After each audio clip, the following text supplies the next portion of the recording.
Вот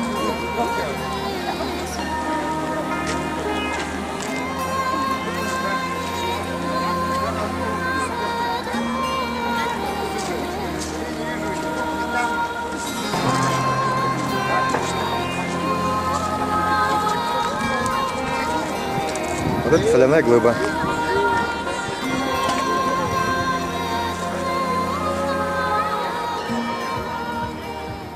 Почему-то то, что находится рядом с нами, представляется нам очень уж обыденным и мало представляющим интереса.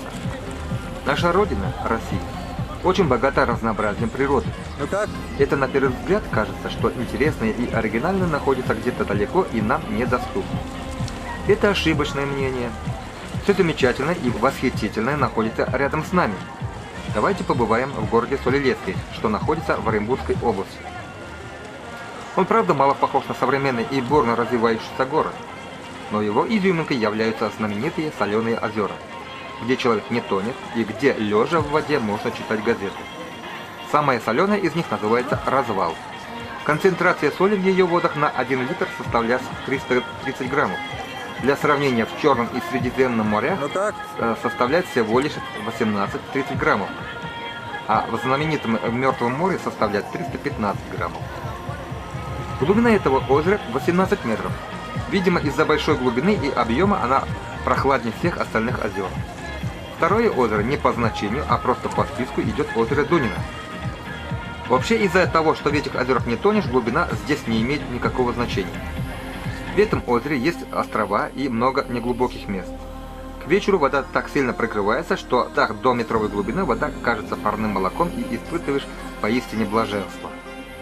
Можно просто лежать в воде и спать. Но для этого нужно иметь под головой надувной бублик, чтобы не напрягаться, поддерживая голову. И к тому же здесь под вечер можно устроить классную фотосессию с контровым светом спускающегося солнца. Озеро Тузлучное – это 50 сантиметров воды и столько же черной жидкой массы.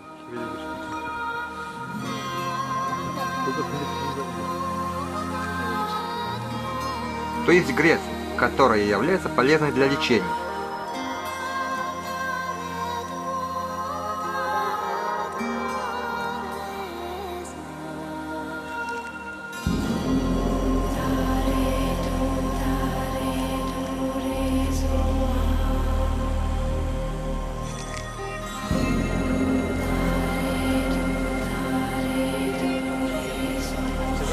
Здесь люди мажутся этой массой, а кто-то обертывается целлофаном, ибо лечебный эффект получается, когда грязь еще не высохла.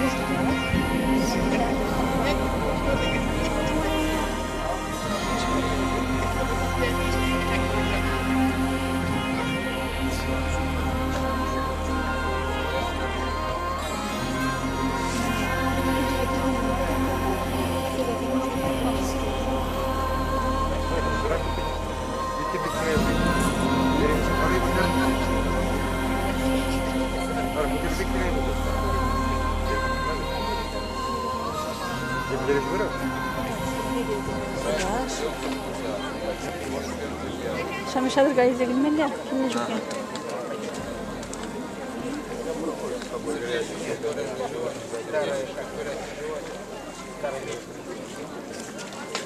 Озеро Голодной Воронки не глубокое и не очень большое. Есть еще большое городское и малое городское озера.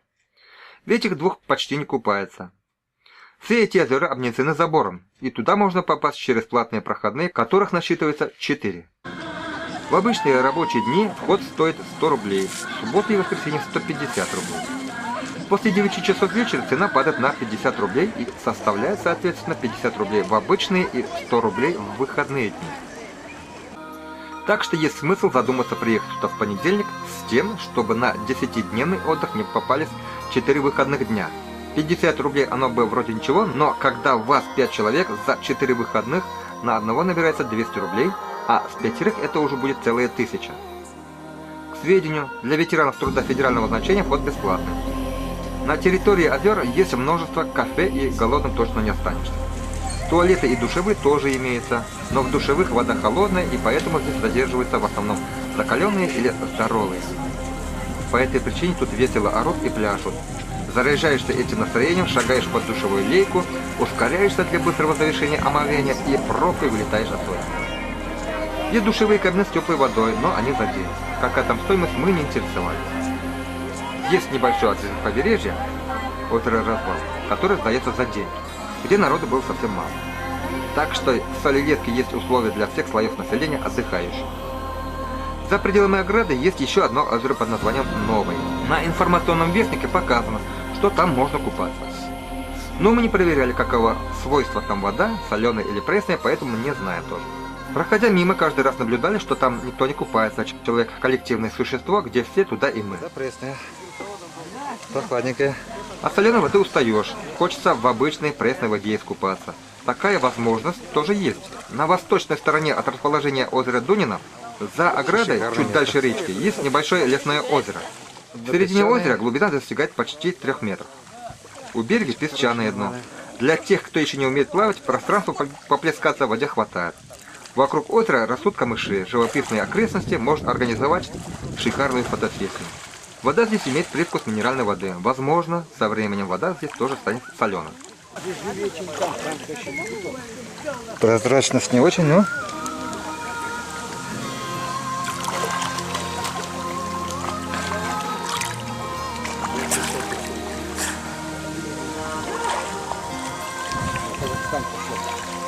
Камыши. Прекрасное место для отдыха. Найти жилье здесь не представляет труда. Можно снимать отдельный дом с кондиционером, бассейном и другими прелестями современной цивилизации. Есть отдельные номера в гостевых домах и частном секторе. 4-местный номер можно снять от 1000 рублей и выше. За дополнительную плату можно попользоваться мангалом и попариться в бане. В общем, доступные цены и условия. В Солилецке есть магазины компании «Магнит». В них цены приемлемые и все необходимые для питания там присутствуют. Есть еще один немаловажный момент с Солилецком. Климат там резко континентальный, похож на климат средней полосы России. Планируя поездку в Солилецк, смотрите прогноз погоды.